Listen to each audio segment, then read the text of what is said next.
Hello, welcome to another episode of Amy Unplugged. Today I'm coming to you. I'm having breakfast with you. I'm having blueberries and yogurt. I've already taken my meds. I try to take my meds as soon as I get up in the morning because the longer you wait to take them, the more out of sync you are. And today I woke. Last night I went to bed at a decent hour, say 1 or 2, and I got a full cycle of sleep. So that's good for me.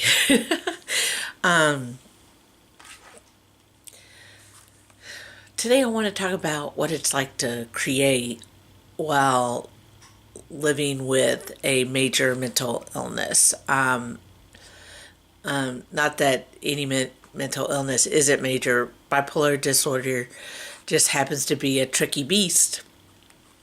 And you never know when you go to bed what kind of day you're going to have the next day.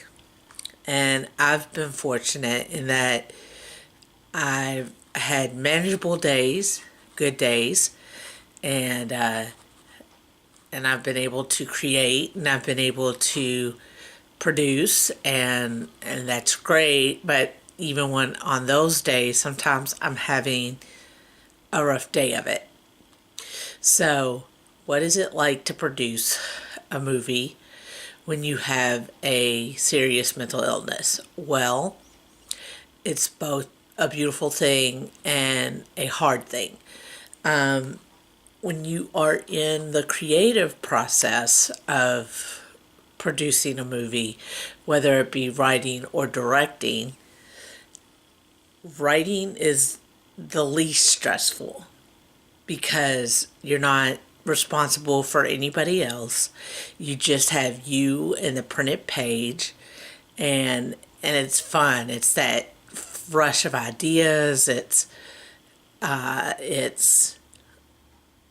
It's getting to know a whole new world or create a realistic world that no one else has say over. And then comes the time to hand it off. Well, then to put or if you're like me, you put your producing and directing hat on. Producing is the least fun aspect of a film because you've got to put it all together. People have read letters to Daniel and said, "Oh, it's not going to take much to put on." But if you look at it, there are multiple locations. There's 44 cast members, and it's a lot to deal with.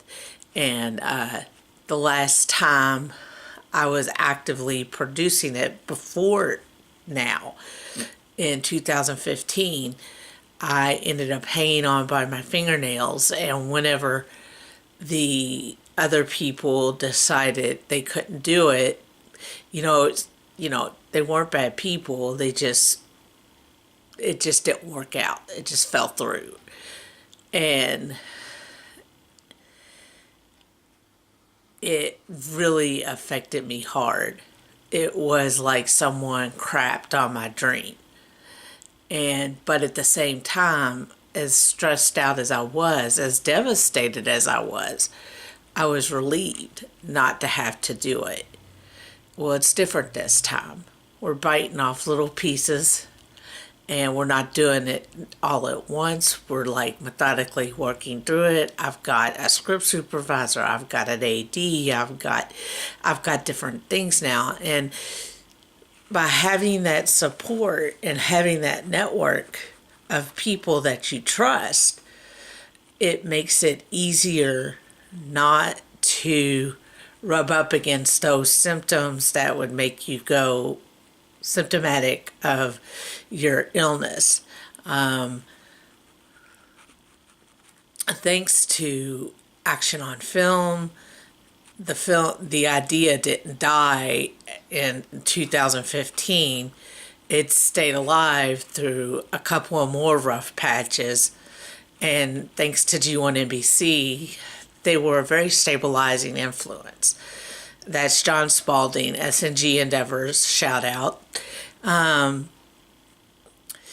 it was hard. The journey to get here was rough. But now that we're on the final path to actually getting it made, I have to remember to get enough sleep, to eat right. I'm not always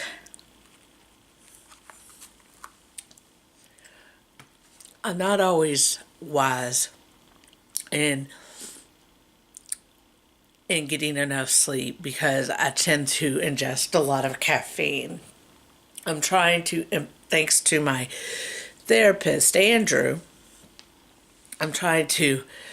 he said, cut out caffeine after lunch. So I'm trying to enjoy my caffeine. As any good writer will tell you, you got to have coffee or soda, whatever. I'm trying to cut out all caffeine after noon, but it's after lunch. I usually eat lunch around 1 or 2. So by doing that, that's a compromise. And you should exercise around 6 o'clock, 5 or 6 o'clock, because that's a sweet spot. It takes care of your stress. You don't get your adrenaline up, and it'll help you sleep better at night. Factoring all those things in, I tend to be a night owl, and I like to write, and my creative juices flow around best around 3, starting around 3 o'clock, and then going till 12, 1 o'clock in the morning. And it's hard to explain that to your therapist who wants you stable, and you want to be stable too. So it's finding that balance between your need to create and your need to be stable. And there's nothing wrong with being stable, and there's nothing wrong with taking meds. And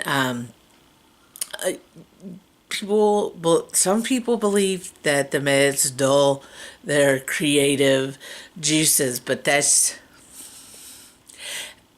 I believe that just means you're not on the right medication, or you're not on the right dosage. Because whenever I was at my sickest, I couldn't create at all. It wasn't until I was medicated that the creative juices started flowing again. And I may have not been the most talented person at that point in time, but my drive, my craft, I was able to start writing about 5 months after my diagnosis, and getting into a good sleep pattern. So recently I've been cutting out caffeine after 12. And here's my coffee, Jack and Sally. And what I want to say is, if you are a creative person and you feel you're afraid if you go into treatment and they give you medication that it will rob you of your creativity, I'm here to tell you that when you're first getting back on your feet, when you're recovering and you're at your sickest, be gentle with yourself and don't overwhelm yourself. The writing is there, the urge to create is there. It's just getting on your feet again and being kind and being gentle to yourself.